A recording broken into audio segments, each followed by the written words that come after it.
call, Tuesday, July 24th. And so we want to welcome Dr. Kurt Fisnick, who is a 30-year licensed chiropractor who shares really good information with us each and every Tuesday to optimize our health. And we work with a company called Sisel International and often talk about products from that company that are very effective and non-toxic, which is their mission. And so welcome to the call, Dr. Kurt. Well, thanks, Andrea. Thanks for being here every week and hosting the call. You know, as I'm going through information and trying to decide each week, what am I going to do the call on? That's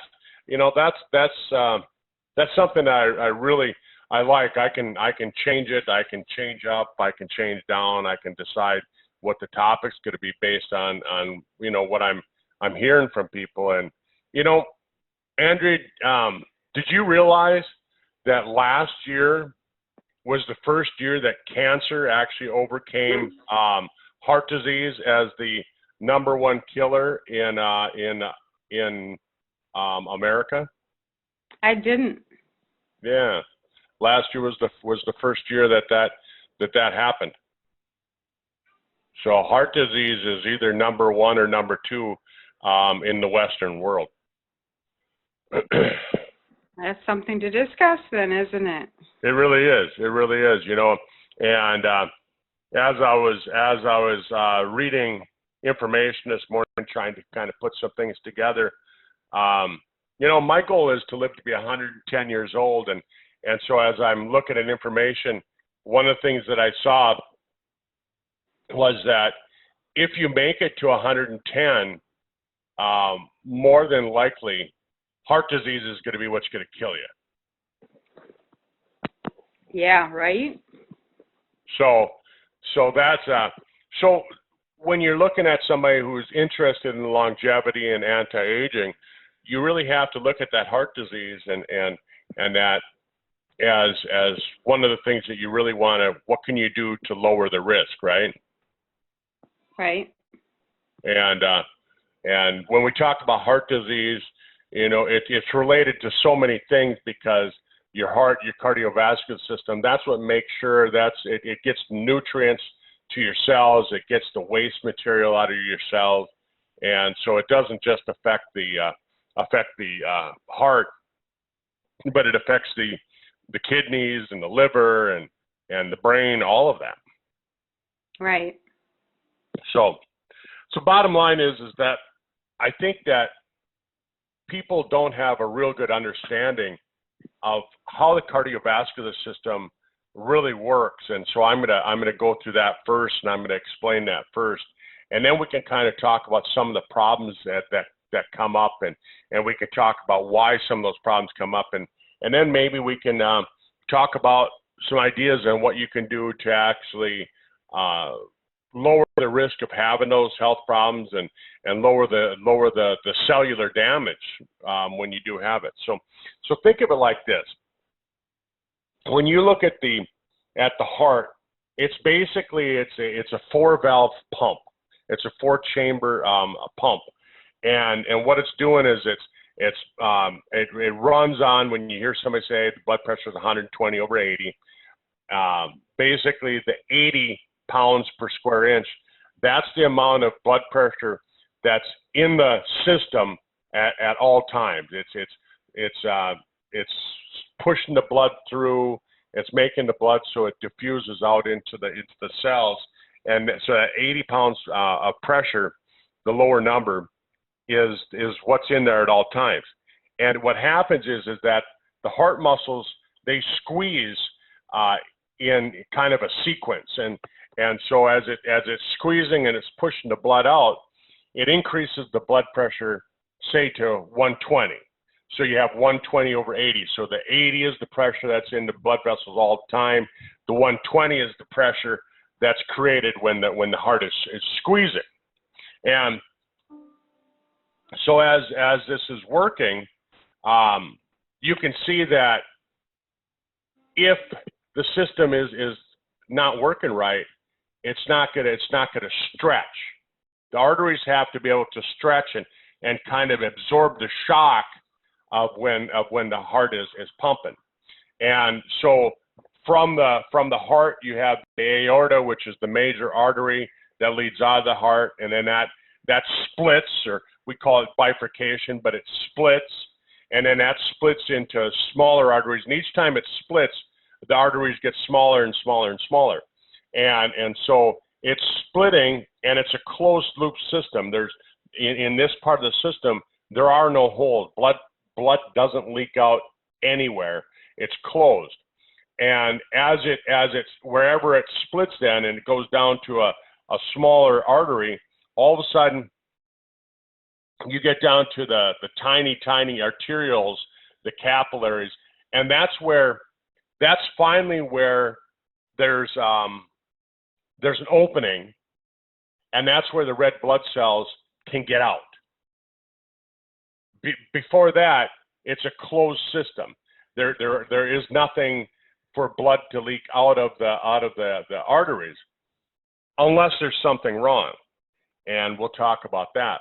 And then once it gets out, so once it gets out to the capillaries, then there's the blood gets out, it gets into the cells, it supplies nutrients and oxygen to the cells, and then the cells push the waste material back into the system, and then that's carried back through the venules and the veins, and it carries it back to the lungs, where it gets fresh oxygen, and along the way it gets nutrients, and then it's recycled, and it just keeps recycling this over and over and over again.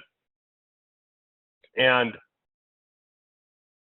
the heart beats like, 100,000 plus times per day, and those arteries all have to accept that pressure. They got to stretch, and it's like, think of it like a balloon. If you're blowing into a balloon and letting the balloon deflate, then blowing into again, think of it blowing to that balloon 100,000 times plus per day, and some issues can come from that as well.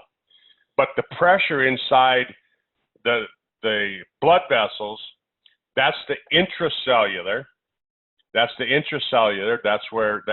what we call intracellular. And then when you hear people talk about extracellular, that's the fluid that's outside the blood vessels, extracellular. So it's out in the tissue.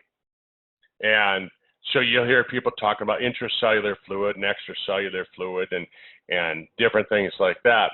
But that pressure should be equal, and it's basically that system is just working the way it's supposed to be working. But what happens is that we can have some chemical damage to the system. And what happens is that the proteins that are in the arterial walls, they get damaged by sugar.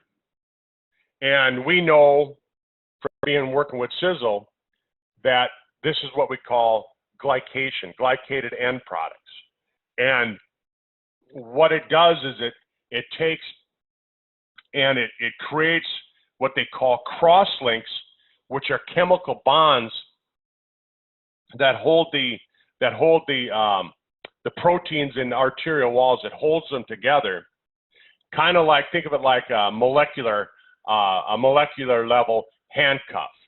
So, you know, think of it like a three-legged race. If Andrea and I are in a three-legged race, we've got two of our legs tied together. We can't run independent. She might be able to outrun me, but because I'm tied to her leg, she can't outrun me. And in your arteries, if you've got these glycated end products in your arteries, what it does is it does the same thing. So your proteins that are supposed to move around independently, all of a sudden they can't, because they're tied together like in a three-legged race, tied together like they have handcuffs on them. And so now your arteries can't stretch. So these crosslinks in the collagen, in the protein, all of a sudden it creates a situation where there's no cushion. When the blood pressure, when the heart beats at 120 pounds, there is no cushion. It can't accept the increased pressure. And what it does is that something has to accept that increased pressure. Something in your system has to do that.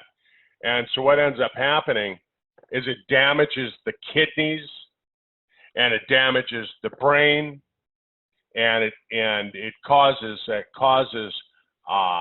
problems inside the arteries themselves. They actually start to get plaquing, and this plaquing is caused by cholesterol, because your liver is actually trying to fix things, and so it deposits cholesterol into the little tiny tears that were created in the system. And as it does that, a biofeedback system in your body works through the brain, and it says, hey, there's something going on here. These arteries aren't stretching the way they're supposed to. And so what the biofeedback system does is it tells your body to increase the pressure.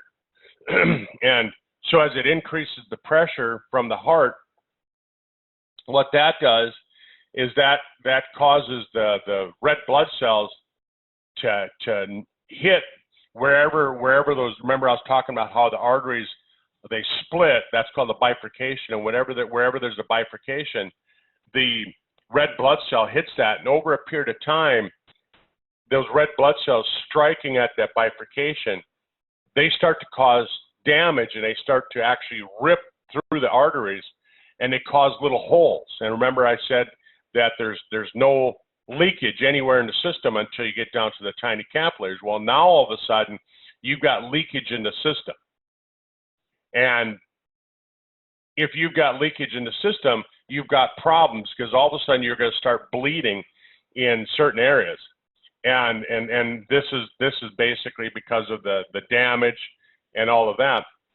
So then your biofeedback system again picks up on that, and it causes the liver to release even more cholesterol. So you can see cholesterol is actually your body's way of fixing something that's going wrong.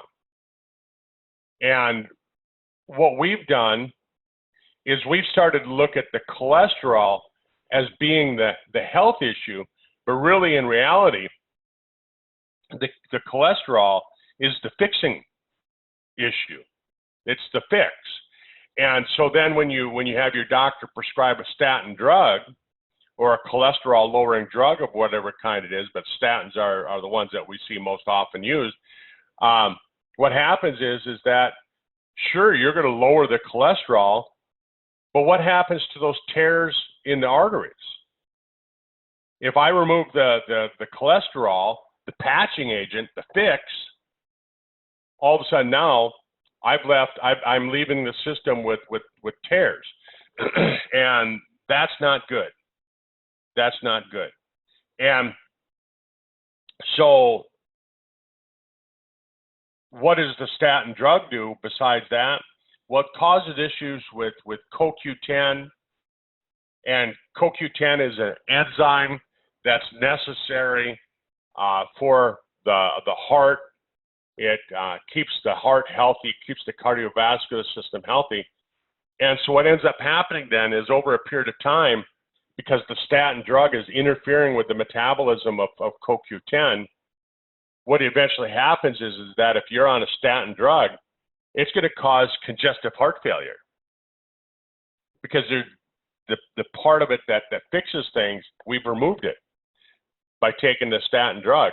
And so all of a sudden now, you're creating a serious health issue by trying to fix something that really wasn't a health issue in the first place. And Andrea, can you see where that could be a problem?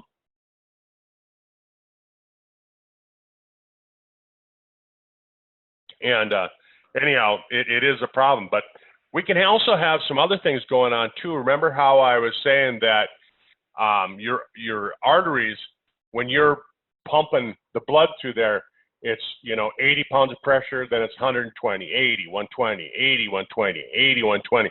And it's doing that over and over and over, hundreds of thousands of times, right? And over a period of time, there's another protein that's in your arteries. It's a stretchy protein, and it's called elastin. Elastin, right? And it's an easy one to remember because elastin, you think of elastic, right? If you've got, some clothes that's got elastic, like elastic waistband, and you stretch that, and you stretch it, and you stretch it, let it go back to shape, stretch it, let it go back to shape.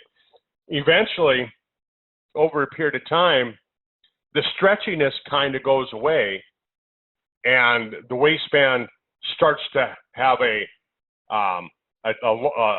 it's bigger than what it was in the beginning, and that's because the elastin, it starts to fray and it starts to break, and so this can lead to issues as well. So this can cause the arteries to have tears in them as well. So you've got the cross links, which is caused by the sugar, and that causes rigid arteries, and it causes kidney damage, it causes problems with the brain, increases your risk of stroke.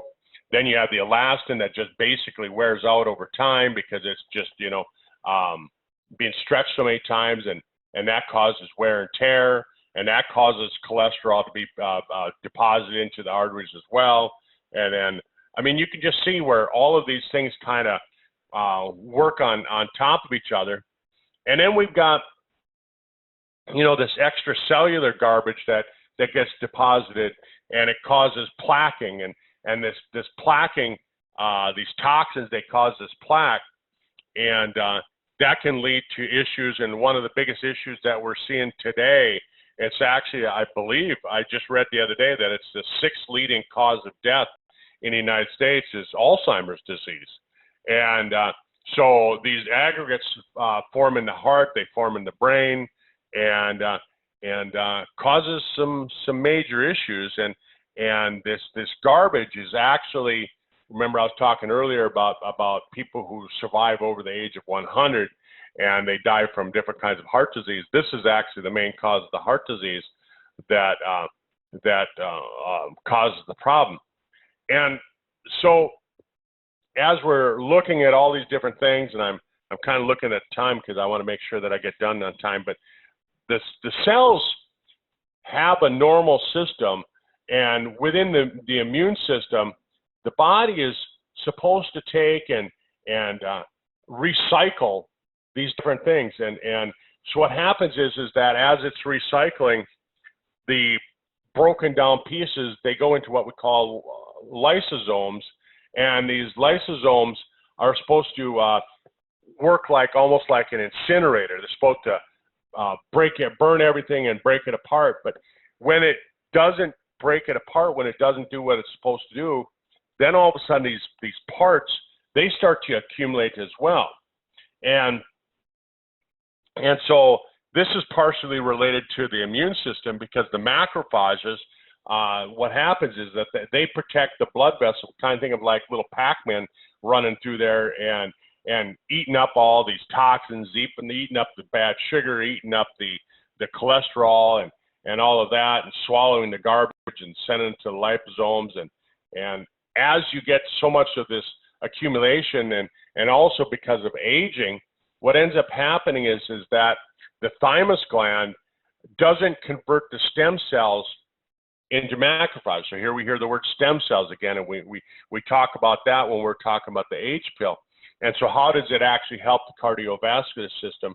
And so as you have these dead and dying and these sick macrophages that are building up, all of a sudden you start to have this atherosclerosis. And these lysosomes, they'll contain all of this garbage until they get so full. And again, think of it like a balloon. All of a sudden you start putting too much, or think of it like a garbage bag, right? If I take and I'm putting too much garbage into a garbage bag, eventually the garbage bag is going to rip. Well, in your body, the lysosome or that garbage bag, when it rips, it releases this garbage back into your system. And those are what we call, or we know as clots blood clots. And these blood clots, when they break loose like that from the garbage bags that opened up, what ends up happening is it causes heart attacks and strokes. And so you can see all of this. Where does it come back to? It comes back to really a lot of things having to do with toxicity. And a lot of times I think people think when I say toxicity, they're thinking of like toxins like pesticides, Roundup, things like that. But when you take a look at it, sugar is probably the worst toxin that we get exposed to. And the reason why I say it's the worst is because most of us don't really think of sugar as being a toxin. Most people don't think of sugar as being a toxin. A lot of people are drinking Mountain Dew for breakfast, right? How much sugar is in a Mountain Dew?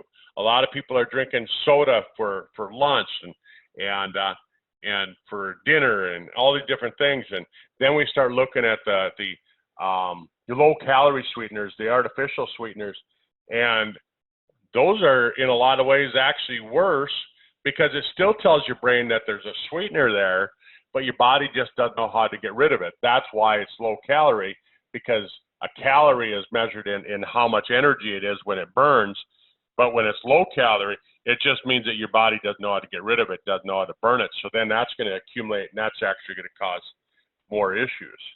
And so the biggest thing that we can do to lower the risk of heart disease and all these different things, even Alzheimer's disease and dementia, is change your diet. Change your diet. Lower your carbohydrate intake. And, carbohydrates, it doesn't just include bread and cereal and things like that. Carbohydrates, even celery, breaks down into a carbohydrate. And so we have to look at those things, and that would be the first step on anything. And I really think any disease at all, like I was talking to my friend Rod this morning, and he suffers from an inflammatory arthritis. And I told him, I said, first thing you need to do is you need to change your diet. You need to lower your carbohydrate intake. And because we just weren't designed to eat that. I was reading another article this morning, and they said that a lot of researchers are looking at a starvation diet as actually being one of the tools to anti-aging. So that's why intermittent fasting really seems to work. But we really want to talk about that. So Andrea, if you want to unmute yourself, let's talk about some of the Sisel products and what they'll do. The age pill is probably the first one I want to talk about because, like I was talking about earlier, you've got the sugar, and what does the sugar do? It causes those cross links, those handcuffs, the molecular handcuffs. It's causing the three-legged race to happen in the proteins in there. And so the age pill removes those glycated end products. And haven't you heard some stories of people having better energy when they take the age pill, Andrea? Oh, almost everyone has better energy. Yes, definitely. Yeah, because the body's not having to spend so much time trying to repair things. Right. That's part of it. And then it removes lipofuscin as well, which is the byproduct of burning fat is energy. Right. But the one thing that a lot of people don't realize, you hear us talking about stem cells all the time, and it's kind of the new word or phrase that you hear people talking about: stem cells, stem cell this, stem cell that. And so stem cells actually in the thymus gland, they're converted into active immune cells. So if your thymus gland isn't working properly, then you're not going to have these active immune cells. So do you know what product we have that actually research has shown actually supports a healthy thymus gland? I don't know that answer You don't? How come? because you haven't told me yet. It's fucoidan. I was going to guess fucoidan. Yeah. And so fucoidan actually works a lot like mother's milk. I think it's in China. They actually have a Chinese word for fucoidan that actually translates into mother's milk. And mother's milk, when you first have your baby and the baby goes from eating the food that you were providing through the umbilical cord to now through their own system, and you were providing the immune system for that baby. Now all of a sudden the baby's own immune system has to take over. It's that first mother's milk from breastfeeding that actually stimulates the thymus gland. Cool. Yeah, so if you were born born and your mom didn't do any breastfeeding, your thymus gland probably didn't kick in properly. Well, that's probably why we have so many people that are ill, right? Yeah, and then on top of C-sections adds another dimension to that. So I would say that fucoidan would be something that you really want to add. But there's another important aspect of fucoidan that I like when I'm working with people with heart disease, and that's inflammation. And right. You'll see on the photo that's on the screen right now, it's a picture of the heart on fire. And that's because whenever there's any kind of cardiovascular disease, when there's chronic disease in the body, one of the major components is inflammation. Right. And like you were saying earlier, for years they've been screaming cholesterol is the problem, even though we produce cholesterol, so that it makes sense. But I think it was about 10, 12 years ago that they started talking about inflammation really being the culprit for heart disease. Exactly, right? So fucoidan is important. So you got the age pill that's stimulating the stem cells. You got the age pill that's getting rid of the glycated end product. It's getting rid of the lipofuscin. You got the fucoidan that's stimulating the thymus gland. You've got the fucoidan that's helping with inflammation. Two great products to use if you're worried about heart disease. And then the third product that I would throw at you, and well, I don't know if it'd be exactly the third, because which one's more important than the other, right? But Eternity, because of the resveratrol, because the resveratrol is just really so important for the heart. And we've got testimonials. If you go back to the testimonial call, I think from 2 months ago, we had my friend Lisa Savoy that got on, and she said that the Eternity lowered her cholesterol, brought her good fats back up to normal. Her internal medicine doctor in Minneapolis was just totally amazed at the fact that not only did it lower the bad fats, but it raised the good fats. And her doctor said he'd never seen a natural product do that. I'm guessing he didn't see too many natural products do anything. Probably because he didn't look, right? Good answer. But the resveratrol, one of the other things that I really like about resveratrol is that, with Eternity, because it's working with the SIRT1 gene, and the SIRT1 gene is the gene that repairs damaged DNA, and our DNA is getting damaged all the time. I talked about it on Friday's call, and so I won't get into that a lot. But the mitochondria, which are kind of like the nuclear power plant of your cell, they get damaged. They get damaged more from stress than any other part of the cell. So the DNA there really needs that resveratrol. So the other product, though, that I really think we need is the Super Omega, because omega-3s are really kind of a food that it comes from food, essential fatty acids that lowers inflammation as well. And then on top of it, we've got the omega-5s, the omega-7s, we've got the omega-9s in there that they all work together to improve the flexibility of the arteries. And then we have CoQ10 in there. And again, you heard me talking about CoQ10 on the call on Friday night. Ubiquinol. and that's the good form of CoQ10. There's other forms of CoQ10 that are cheaper, and you'll find a lot of these companies, like when you go to these supermarket brands, they'll use a cheap form of CoQ10 that really doesn't get the job done. It doesn't work. We had the good stuff, and we put it in the Super Omega. And the reason that we did that was that way you don't have to go out and buy, 6 different formulations to get this and that. And even Mayo Clinic has an article that said that CoQ10 helps to lower blood pressure. and then we look at Spectramax. Spectramax is just loaded with minerals. We've got 74 essential trace minerals that your body needs, and minerals help to balance the alkalinity, but it also helps with all the biological processes in your body, and we need all of those different minerals. And then we look at Body Shield.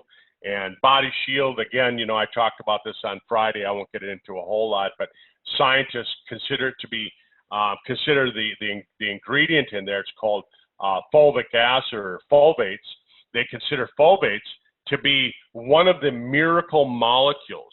And the reason why is because it works so good. The fulvates, what they do is they move nutrients in and they pull garbage out.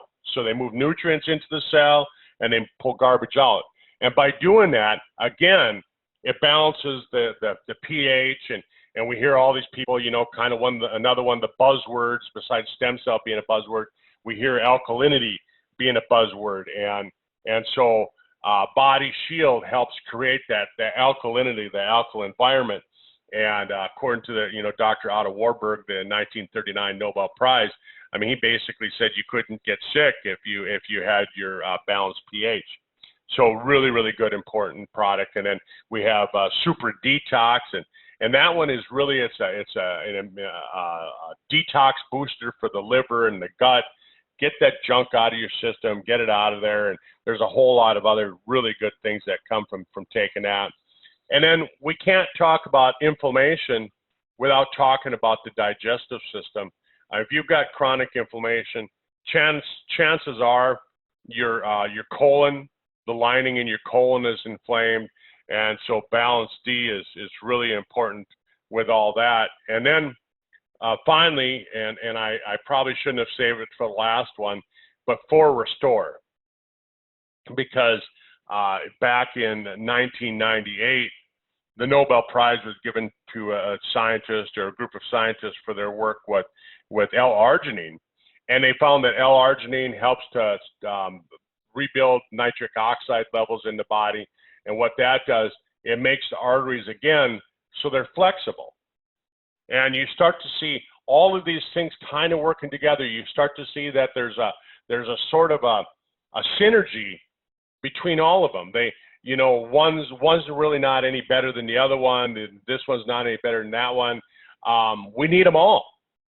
And so you need the For Restore because of that, because it helps with that flexibility again, and making sure that the arteries don't get hard, they don't get that atherosclerosis. Helps out with preventing those abnormal cross links, those handcuffs between there, and fixing the damaged elastin, the stretchy proteins, So Andrea, I mean, I'm just gonna ask you, I mean, I know I threw a lot of stuff at you, and maybe it was too much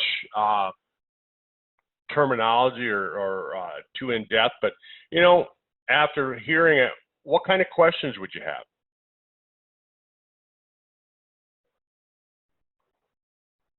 Unmute yourself. Sorry about that. One question would be, let's say I'm someone out there listening to this call and I do have heart disease, or I have some heart complications, circulatory system complications, and you mentioned 4 or 5, 6 products there. Out of those, which 1 or 2 would you start with and suggest that people get going with, when they can't afford to get all 5 or 6 different products? Yeah, right. Which one's the best is what you're asking me, right? Yes. Yeah. Well, I think that you got to put the fire out. I think that's the most important thing. You got to put the fire out. So I would say, in my opinion, fucoidan would be the number one product for that. Fucoidan would be. And I love fucoidan for many reasons. Yeah, I think that would be the number one product. You know, and I know everybody's expecting me to say the H pill would be the number two. You probably expect me to say it was number one, but I would probably say that and it's tough because which one is really more important, right? You've got the omegas, you know, that help with inflammation as well, and so I might throw the omega in there as being number two, but yet at the same time, I've seen so many great testimonials with Eternity. So, you know, if you're trying to save money, what I would tell you to do is this: don't try and buy one or the other. Perhaps buy all three, but then to keep your costs down, don't take a full dose. Instead of taking a full dose of fucoidan, instead of taking a full 1 ounce shot glass, take 3/4 of a shot glass. Right now, you're going to make it last. You're going to make it last 25% longer. You're still getting more fucoidan than you would if you bought any other fucoidan product on the market. and now that would mean that now you can afford to get some of the Eternity. And again, take a 1/2 ounce or take 3/4 of an ounce. It's still going to be better than buying any other product of its kind. It's better than buying any other type of resveratrol. And so, you know, cut back on that a little bit and just take you know, 1/2 or 3/4 of a dose. And then with the super omega, you know, cut back on that a little bit. Now you're getting all three. You're going to get the benefits of all three. You might not get the same effect as if you took and took it all at full dosage, but you're still going to get the benefits from it. And so I would say, probably in my opinion, that's what I would do if I was a little short on money. I would try and spend $150 or so and buy all three of those products. That would be my choice. I might say that the next product after that would be the 4 Restore. The 4 Restore might be the next product I'd add to that. And then after that, the Age pill. But as you're getting better and you're sharing the information with other people, the beauty of having a company that works in network marketing like we do is that as you're getting better, share your story with other people. And as you're sharing your story with other people, the goal is that they're going to get healthier along with you, but the company's going to pay you, they're going to pay you a commission, which can help defray the cost of your products. Yeah, that's truly how to do it. You know, if you want the products, which, you know, once you gain the information, you do want the products. I remember when I first learned about the Triangle of Life products, which is the Eternity, fucoidan, and Spectramax, I wanted it instantly. I mean, once I understood what it did, I was like, I have to have these. So that makes it great that you can, you know, we're talking about heart disease, and what is it, 1 out of 2 or something like that you stated in the beginning. So, hey, everyone around you needs the same help that you need. So just sharing that and creating a little income to help cover your cost is great. And then they can do the same thing. Exactly. Easy. Yeah, and all of a sudden you've got like this little group of people that are lowering their risk of heart disease, and what's wrong with that? Right. They're all your friends, so you're helping them. There you go. Well, Andrea, I'll let you close out the call. I know I went overtime by a little bit again today, and I apologize to everybody for that. Thanks for being here with us, and thanks for listening and sharing the information. So I'm going to hand it over to you. Okay. Well, thank you, Dr. Kurt Fisnick, for sharing that information. I learned some new information from what you shared today, and I appreciate that. I hope everyone was appreciative of the information that gets shared on these Tuesday doctor calls. And we invite you to just tune in every Tuesday at noon Eastern Time to learn something new. there's a different topic, and sometimes there's guest speakers, and I think you'll enjoy it. Have a great week. Thanks, Andrea. Thanks, everyone.